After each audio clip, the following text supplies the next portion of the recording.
up, y'all? It's your girl Drea Kay, back with another episode of Let's Tell a Story. Look, I got a special guest here, Mr.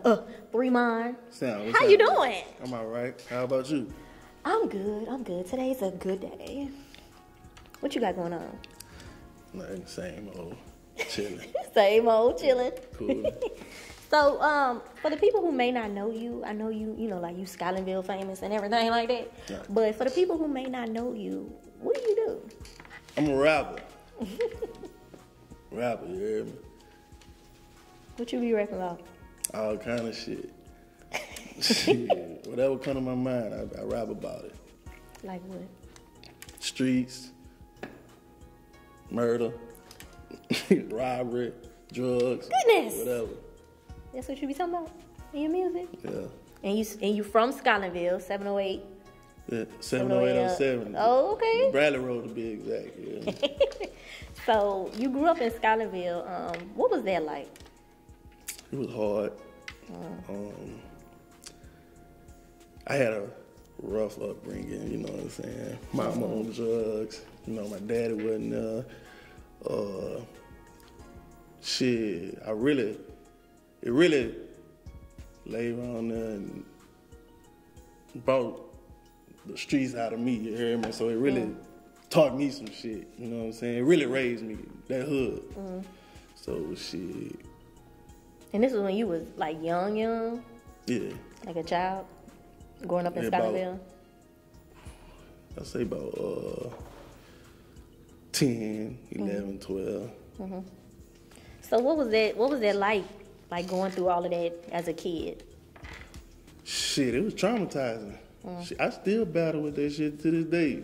On certain shit, I still battle with it. But you know, I pushed through that shit, you hear me? Shit, me and my mama we started back talking and shit, you hear me? Yeah. So, me and our relationship, my daddy, fuck that nigga. Well, get him out of here. Yeah, fuck him.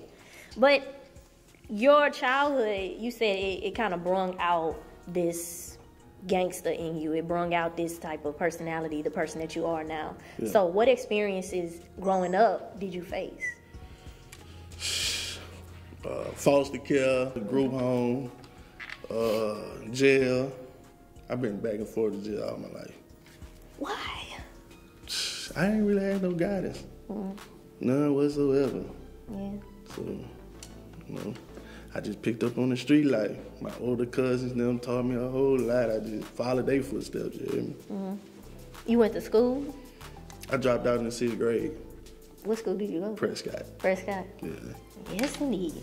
So, for those who may not kind of, know what group home and foster care really is, like, what's that process of actually, like, going through the system like that? Like, how was that experience? Well, the foster care was hard because I had to go to different families. So I experienced that for I say about 3 years. And then I ended up giving God forgive me though, rest her soul, I ended up giving a lady a heart attack. You didn't get that lady a heart attack? Yeah, I did, bro. How? My mom and them always explain the story to me, you hear me? And I don't remember, but my mom don't remember that to the T. They always tell me. I gave some lady, one of my foster parents, a heart attack, and she ended up passing away or some shit like that. I don't think you gave her a heart attack. Well, it was something I did. I wish my mama was here right now. She would have ran the whole story to you. Really? Yeah. And this was still while you was young? Yeah, this was all young. That was your last foster care? I think this was the middle one. The middle? Yeah, middle. So after that experience, what happened?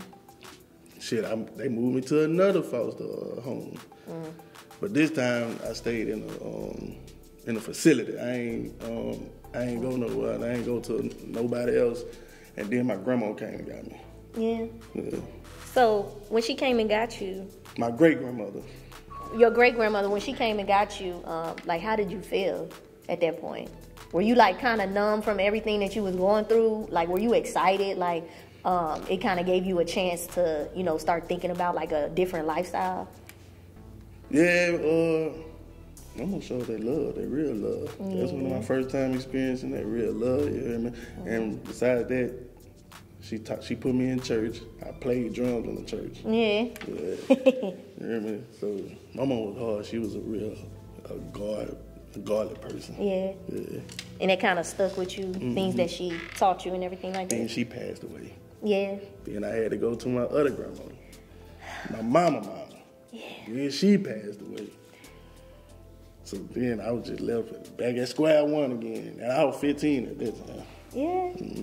What is all of this doing to you at this point? Being a young man growing up in Baton Rouge, like what is this doing to you at this point, mentally? I ain't lying. That shit fucked my mental up. My shit still fucked up. From that, from your upbringing? Man, I get prescribed medicine and everything with that shit. Bro. I was battling all kind of depression and everything, bro. Still be going through shit. So what inspires you to start rapping, like getting into the whole music industry? Like what age were you? I was 12. My cousin, he in Angola, he locked up. He been locked up like 15 years. He the one who really taught me how to, you know what I'm saying, put the words together, make it make sense. So that's how I started with that. I was about 12 years old. So when did you first get into the studio? My first time in the studio, I was like 14. I was like 14. What was your first song? I can't even remember. I know it had to be. It's on YouTube, though. Yeah? It's on YouTube. I sound stupid as a motherfucker. Don't we all when we first start? That sounds stupid. I recorded that at Hustle shit, too. Yeah. Shout out to Hustle, you hear me? Shout out to Hustle. So your music is, I guess, an inspiration and a byproduct of everything that you've gone through. What is your purpose of putting that type of music out, like sharing your story with the world? I think they got people that's, you know, probably been in the same situation that I've been in, you hear me? That, you know what I'm saying? Or probably been in worse situations or worse predicaments. You know, they probably compatible to me. They probably can relate to me. So, shit, they see me, I keep pushing. I might can motivate them to keep pushing. Yeah. You know what I'm saying? So how do you keep the motivation? How do you keep going despite everything of what you're going through mentally and, you know, the trauma from your past? Like, how do you kind of move on? Them kids, my kids. Your kids? Yeah. Your babies? My kids. Now, how many children you got now? Yeah, 6. Jesus! 5 girls and 1 boy. 5 girls? 1 boy. Ooh. Yeah. Yes, indeed. They bluesing you, huh? Not really. They blues their mama. They don't play with me, though. You the daddy. Yeah, they don't play with me. So you having 5 girls, like, I'm always interested in hearing a girl dad's perspective. Like, what is that like having girls? I don't like it. I don't like it. Why the reason not? why I don't like it, because I know what I done did some females. Oh, yeah? What you done did? I gotta know. I done did a whole lot. Like, What you did? Cheated. Slept with girls' friends and girls' sisters and all kind of shit. Why? Why did you do that? I'm a player. You a player. You a pimp. Yeah. No. That's why you got 6 kids? Basically. No.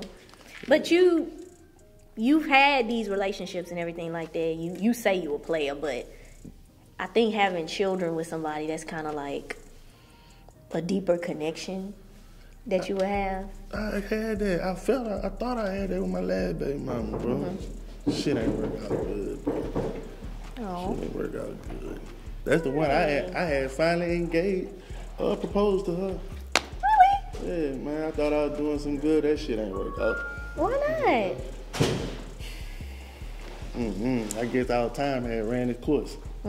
How long was that relationship? 10 years. Yeah, she been with me since I was 20. Them long relationships. Yeah. Don't I know? So, in your music and everything like that, what is like the point that you want to get across, like as an artist? Like, how do you want to be viewed as an artist? I just want the world to hear my story. That's it. I want them to know what I've been through. 'Cause, you know what I'm saying? Even though I've been through a lot, you hear me? You know, you still can keep pushing through it all, you hear me? You ain't got to give up on nothing, you know what I'm saying? Just keep going. Because that's the willpower I have. I wake up every morning, I think about my children, you hear me? And music is therapy to me. Yeah. So, you know what I'm saying? I love music. And how often are you in the studio? I be in that bitch. I was just in that bitch last night. Really? I stayed there all night. What you was working on? Me and Jay Lewis, we got a little project together. Shout out to Jay Lewis. Shout out to Jay Lewis, you hear me? We got a little project we finna do. So What's that about? Y'all still cooking it up, or it's like? Yeah, we still cooking it up. It's on some Scotlandville shit. What is Scotlandville shit? What does that mean? Reason why I rep my hood so much, bro. Let me go ahead and say this, bro. Tell the story. Reason why I rep my hood so much, because I feel like a lot of people be sleeping on us. You hear me? They be sleeping on us. How? Because we really ain't got no big time rappers coming out of there. Is that like the thing? Like your hood ain't really recognized unless you got somebody that came out of the hood? Right. That's crazy. Like Boosie in the South. You know, everybody nowadays love the South. You know, now Young Boy done came out, so everybody 38 and, you know what I'm saying? But, you know, I feel like all the raw rappers in Scotland. Really? Started with me first. Yeah. And so what set you apart from all the other rappers? Aside from your story and, you know, everything that you represent. I'm authentic. Yeah, I'm authentic. They not? Nah, I don't think so. Why not? You could tell I could really, you know, read niggas. You're a reader? Yeah, I could read these niggas. Niggas be cap. How? Because everybody say that. Everybody say, oh, no, that's cap. You cap. This and that cap. Like, you know cap when you see it. I know cap when I see it. Yeah. The capology. Yeah. So what is it about Scotlandville that just, you know, kind of makes you, you know, very passionate about?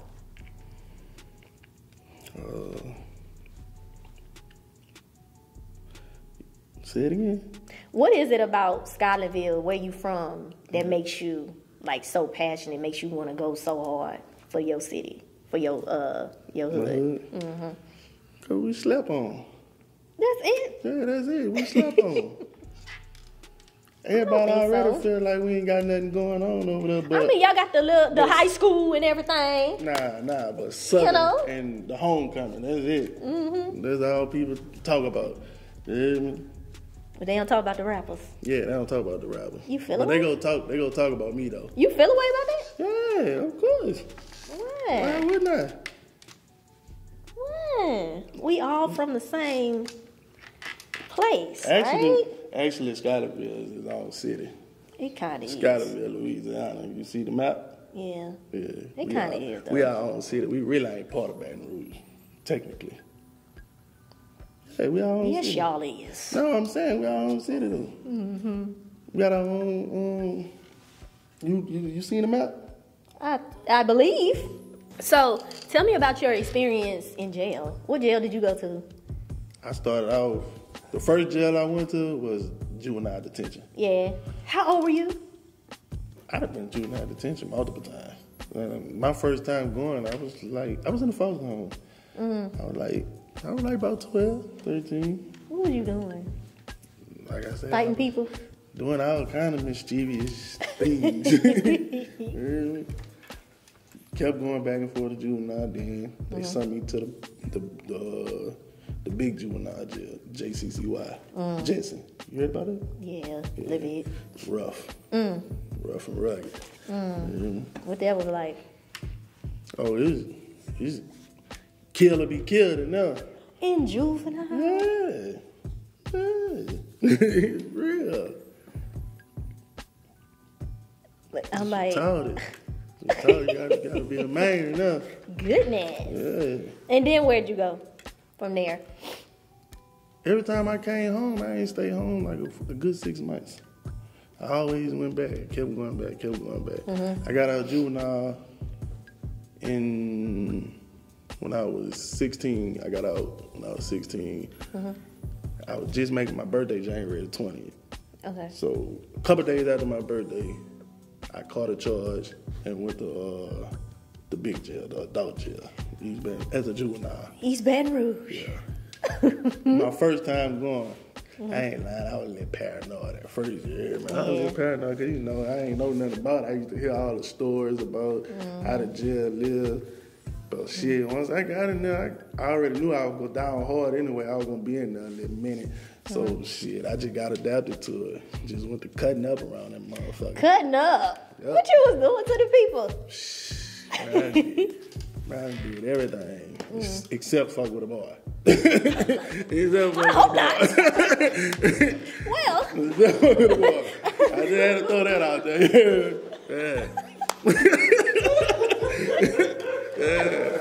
Real good. I had to throw that out there. So I'm pretty sure there was a many of situations that you were in that particular place. Like you said, you was paranoid. Like when did that kind of go away? Like when did you start getting adapted to it? The first 3 months I was in, because at first they had me isolated because I was a juvenile. So they had me isolated in a one-man cell. So by the time I got up in age, they put me in population with everybody else. My first line I went on, I never forget. I went on E3. I went on E3 some cold-blooded killers, guerrillas, you hear me? You know what I'm saying? I read the newspaper, I'm online with these dudes, you hear me? I'm a juvenile. And when I got in my first fight. With one of them? No, not with one of them. Man, this shit crazy, bro. I had a fight with a white boy. Why? He tried me. This white boy tried me, you hear me? So I had to punch his face in. I punched his face in. Ever since then, after that, I just went crazy. So you fighting everybody in the jail? Yeah, I just went crazy. Why? Getting maced, the police macing me. I'm always on lockdown. Shit, I was out of my mind, that bitch. Yeah. I was out of my mind. So, like, was that, what did that situation do? Like, just being away from, like, your friends and being away from your hood and everything like that? Like, what was going through your mind at that time? They say jail supposed to rehabilitate you. Man, to me, that shit just made nigga worse. That shit just made nigga worse. That's a whole different, and that is a whole different survival than on the streets, man. Because you around 100 different personalities. So you gotta always be on your P's and Q's. Every day you wake up and you gotta stand up like a man. You gotta stand on business. Yeah, it was real enough. So when did you come out of jail? Well, first of all, what was you eating up in there? Noodles. We call it soups. Soups? Yeah, we call it soups. The ramen noodles, we call them soups. Y'all making y'all own food up in there? Yeah, candy molded, dirty rice. Yeah, we had all that. How y'all make that? Water. Water and crumbs. Take some noodles, you crunch them up, you hear me? You know what I'm saying? Put some water on them, let them flour up, and there you go. Got a whole meal. Yuck. Ew. We had to get used to it though. Yeah. You know what I'm saying? You been in that mud like years and years. You get used to it. You got to. What are other ways that you had to survive in there? Like, as far as, like, your well-being? Well, I know one thing. I did a lot of taking shit from niggas because my people wasn't putting no money on no books or no phones, so I ain't really have it like that. You hear me? So, shit, I took a lot of niggas' shit. You taking niggas' cornbread? No, not the cornbread.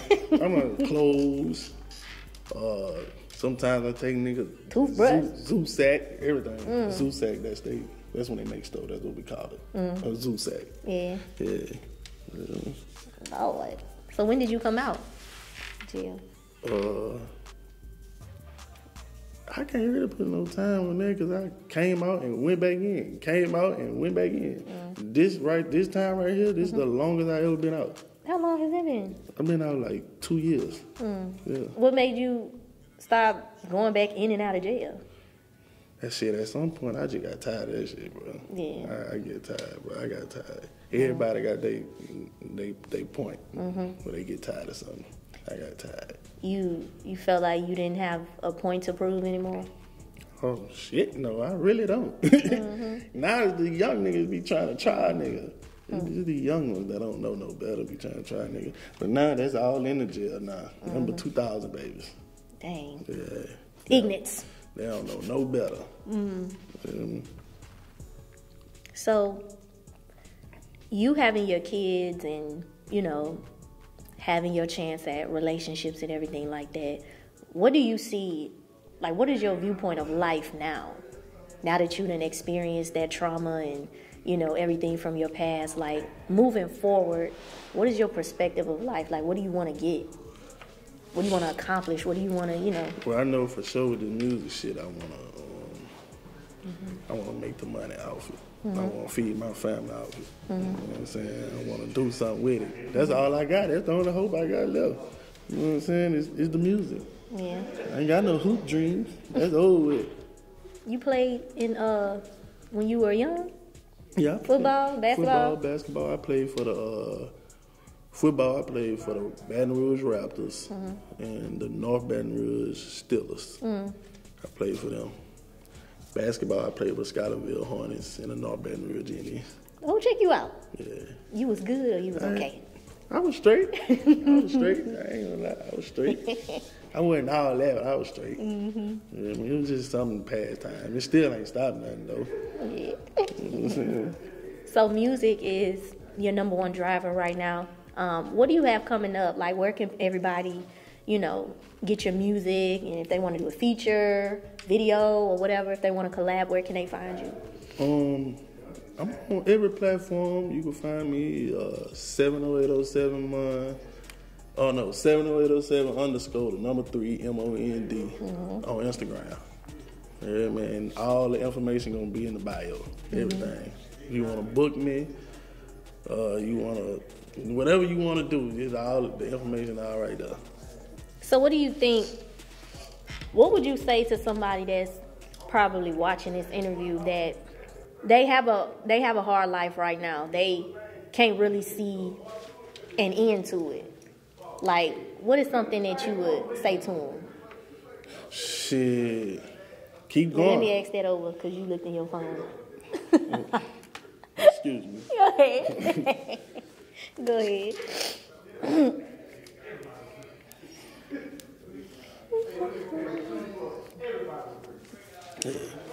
So what is something that you would say for somebody, a young man, young woman who's watching this interview? They're going through a hard time. They may have a hard, rough life right now. Like, what would you say to them to encourage them to, you know, keep going and everything? Shit, keep pushing, bro. Keep striving, man. Don't never give up. Because you're going to go through all kind of trials and tribulations before you get that big blessing you're going to receive. You hear me? So just keep pushing. Keep going. Sure. Well, thanks for talking to me. You're welcome. I appreciate this interview. Thank you. Mond from Scotlandville. Yes, ma'am. Make sure you all check out this interview. Make sure you all repost this interview. Make sure you check out Mond. Make sure you check out the music. Subscribe to The Antidote. Check us out. Check out all of our interviews. And that's a wrap.